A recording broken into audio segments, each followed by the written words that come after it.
Pa šo laiku esam jums vēstījuši par krietnu kaudzi ar visādiem globālistu plāniem un apakšplāniem, ko viņi gribētu realizēt.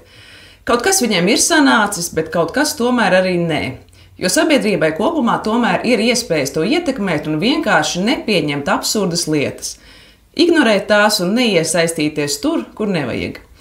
Šoreiz parunāsim par vienu no viņu projektiem, kas šobrīd nav izdevies, un līdz ar to tās ir labas ziņas mums un saprātīgajai cilvēces daļai.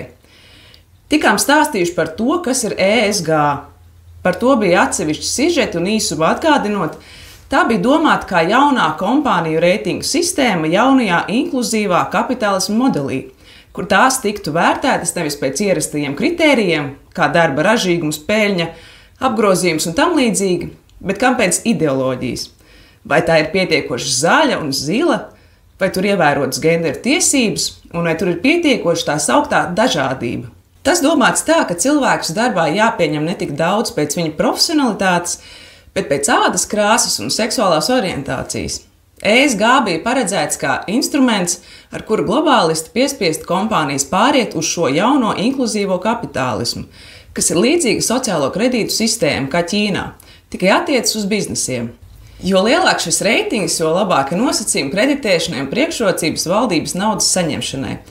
Lai to saņemtu un tiktu pie visādām subsīdijām, ir jāatbalsta visas iespējamās LGBT+Q, klimata histērija un tam līdzīgas kustības. Pasākuma mērķis bija caurām diennaktīm bombardēt cilvēku apziņas caur mēdījiem ar šo ideoloģiju, ielikt to katrā skolas grāmatā un TV pārraidē, reklāmā, sociālo mēdīju tīklā un darbinieku rokas grāmatā. Tā, lai no tās nekur nevarētu noslēpties, un uz kādu brīdi tā gandrīz arī bija. Tā skaitā Stambulas konvencija ir nekas cits kā daļa no šīs propagandas mašīnas, kur mums joprojām cenšas iestumt kā neskādu aizsardzību. Bet kāpēc par to var sākt runāt pagātnes formā? Jo sabiedrībā šim visam sākās ievērojama pretestība pat šķietami bezcerīgajos rietumos.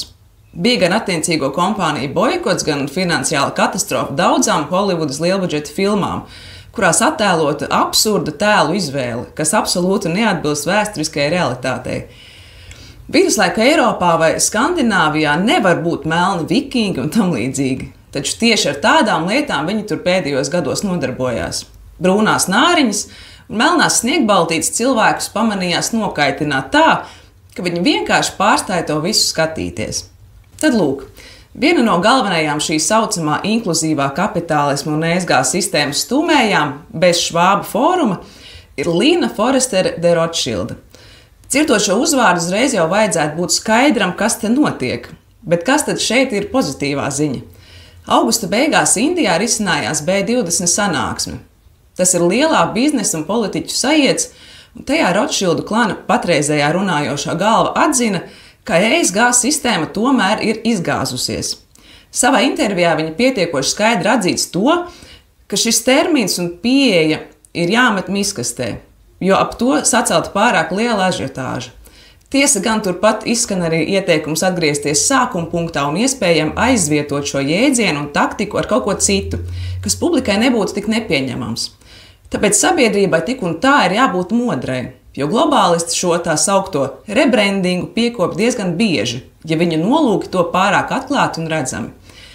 Tieši tā tas bija, piemēram, ar ēgēniku, kas sākotnēji bija britu izveidot it kā zinātni, kuru pēc nacistu eksperimentiem nācās pārdēvēt par ģimenes plānošanu un tam līdzīgi. Tomēr šo var uzskatīt par zināmu alternatīvo mēdīju panākumu, un tas rada cerību, ka viss vēl nav zudis. Jo ir vērojams diezgan liels pavērsiens tajā, kāda bija globālistu retorika 2020. gadā un kāda tā ir tagad. Toreiz viņi atklāti sauc pēc lielā reseta un totalitāras kontrolas, bet tagad atkal kļuvuši daudz uzmanīgāk un pacietīgāk, jo, acīm redzot, kaut kas tomēr ir nogājis greizi, un viņu plānotais zibenskars pret cilvēci nav izdevies. Tāpēc atkal jāpāriet uz netik atklātām un ilgāku laiku prasošām metodēm.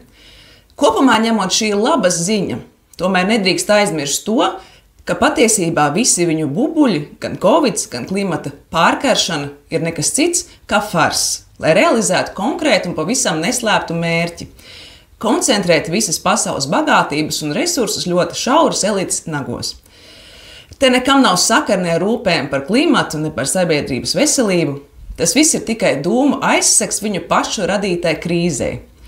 Tas ir tikai un vienīgi par naudu un kontroli, kur galīgais nolūks ir panākt vadības pārņemšanu pār ikviena cilvēka sadzīvi, jeb tā sauktais mikromanagements, kur tad oligarhāts lemj par to, kuram ēst, kuram nē, ko ēst un cik daudz.